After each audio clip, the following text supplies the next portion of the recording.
For 8 years, Danny believed the official story.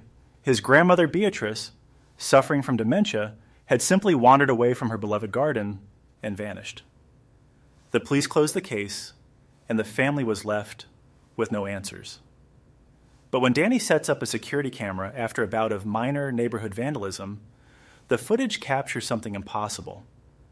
A raccoon perched on the garden fence in the dead of night, Beatrice's distinct pink keychain dangling from its mouth.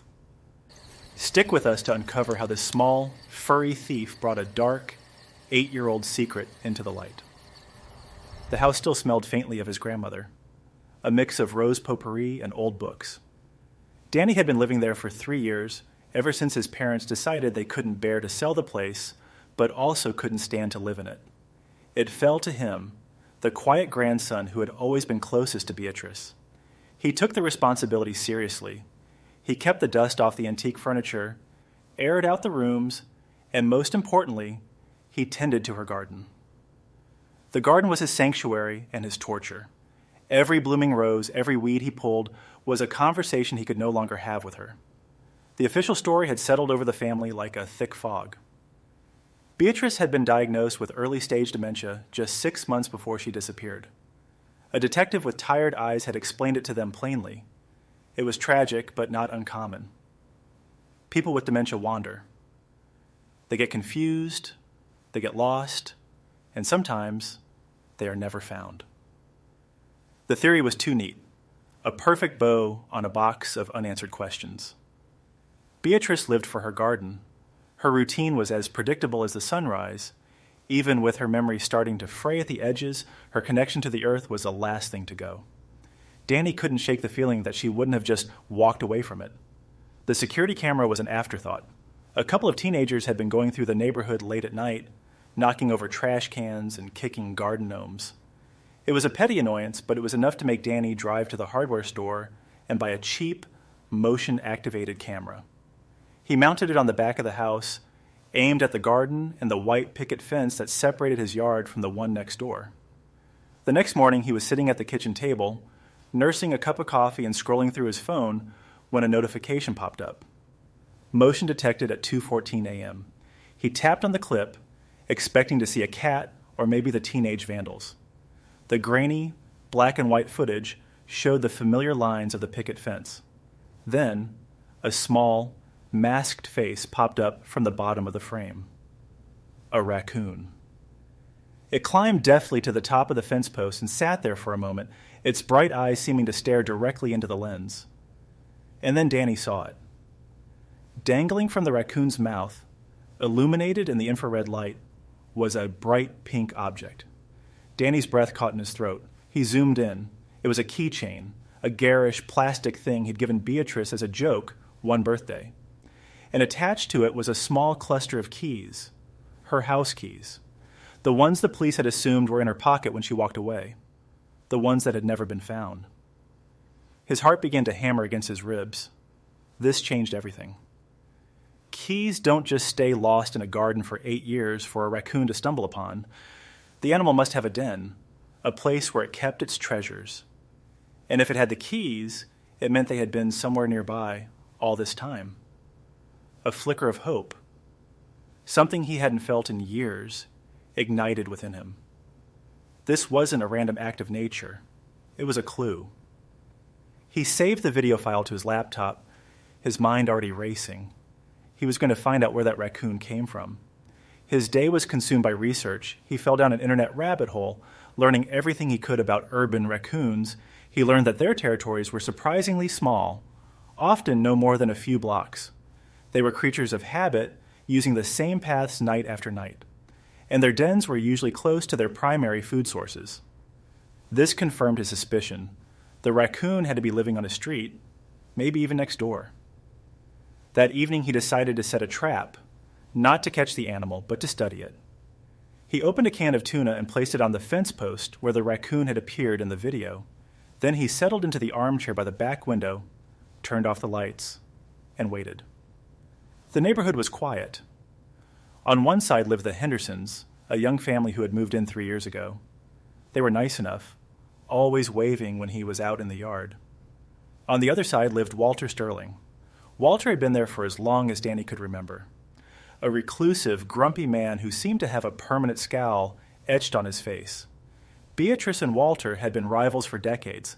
Their feud was legendary on the block. It started with a property line survey and escalated into a cold war fought over tree branches and shade.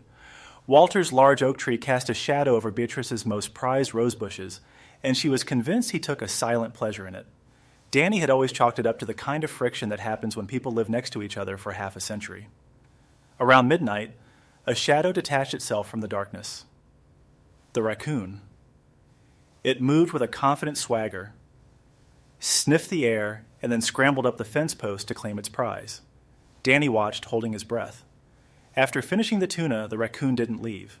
It groomed itself for a moment, then scurried down the far side of the fence, disappearing into the overgrown tangle of Walter Sterling's backyard. It made a beeline for a dilapidated shed at the very back of the property, a structure so covered in ivy and rot that it looked like it was being slowly reclaimed by the forest. The raccoon vanished through a dark hole near the shed's foundation. Danny's mind was spinning. The den had to be under there. The keys, and whatever else the raccoon had collected, were on Walter's property. Getting onto that property would be a problem. Walter was fiercely private and notoriously hostile. Danny knew he couldn't just walk over and ask to look around. He had to wait for an opportunity. It came 3 days later. On Tuesday mornings, like clockwork, Walter left to do his weekly grocery shopping. Danny watched from his kitchen window as the old, beat-up sedan backed out of the driveway and rumbled down the street. Now was his chance. His heart was pounding as he slipped out his back door. He found a loose board in the shared fence and squeezed through, trying to be as quiet as possible.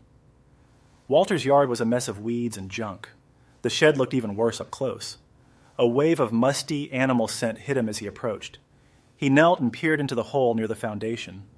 It was dark, but using his phone's flashlight, he could make out a nest of dried leaves, bits of foil, and other debris. And then, a flash of pink. The keychain. It was half buried in the nesting material. Reaching into the dark, dusty space, his fingers closed around it. The keys were still attached. As he pulled them out, his fingers brushed against something else, something hard and metallic.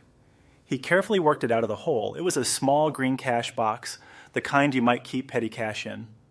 It was rusted and covered in dirt. Adrenaline surged through him. This was trespassing.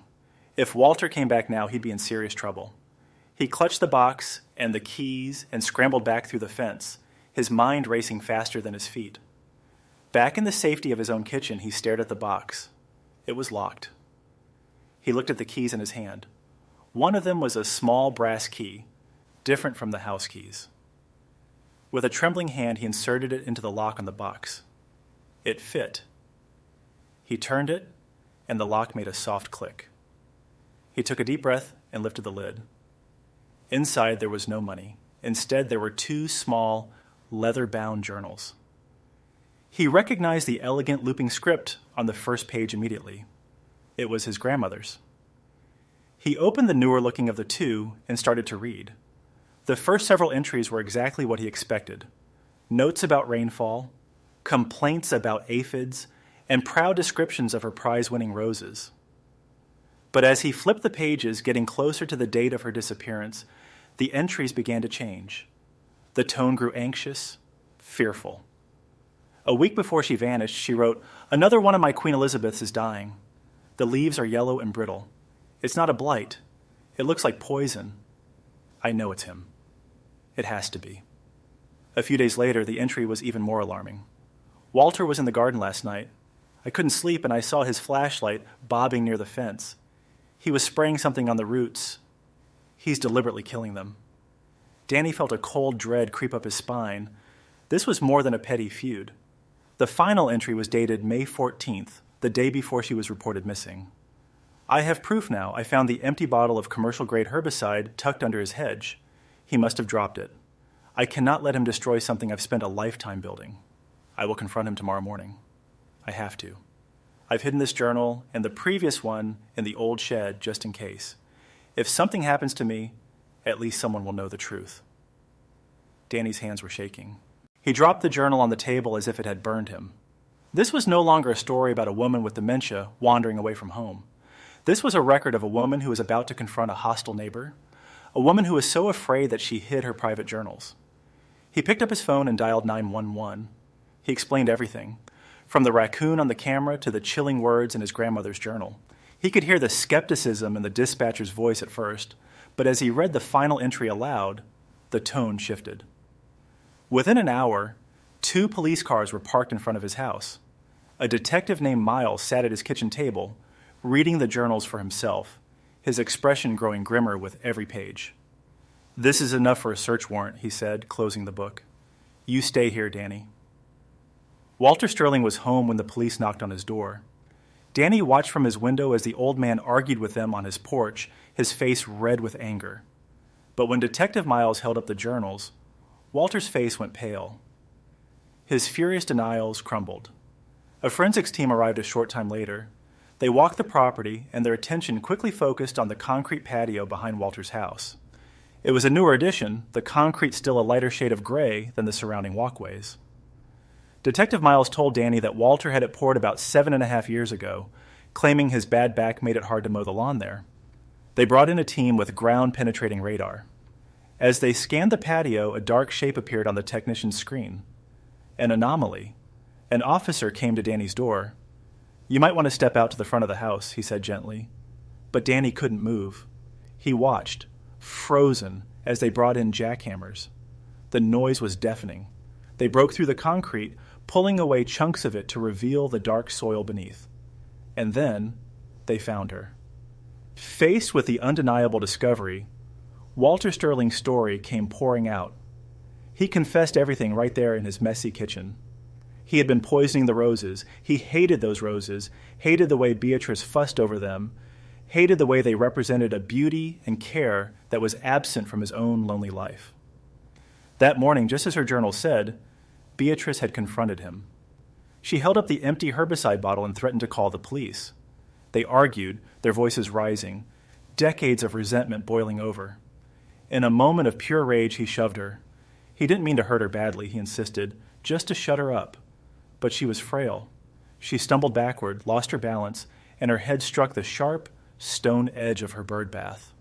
He saw the life leave her eyes and panicked. Under the cover of darkness that night, he dragged her body into his yard and buried her in a shallow grave. A few months later, he hired a contractor to pour the concrete patio, entombing his secret forever. He never knew about the journals hidden just a few feet away, and he never saw her keys, which must have fallen from her apron during the struggle. Danny finally had the truth. It was a brutal, ugly story, far worse than the quiet, sad tale of a woman lost her own mind. But it was an answer. He could finally mourn his grandmother, not as a victim of a tragic illness, but as the strong, passionate woman she was, a woman who died defending the garden she loved. A few weeks later, after the police tape was gone and an unnerving quiet had settled back over the neighborhood, Danny went to the local nursery. He bought a dozen young Queen Elizabeth rose bushes. He spent the entire weekend planting them along the picket fence, a living memorial to Beatrice, and a silent thank you to the unlikely furry detective that had finally brought her justice. Walter claimed the death was an accident, but his cover-up was deliberate. Do you think a moment of panic can excuse 8 years of silence? Let us know what you believe in the comments below. If this story resonated with you, please consider giving it a like and subscribing to our channel. We share new mysteries every week, and your support helps us continue the search for answers.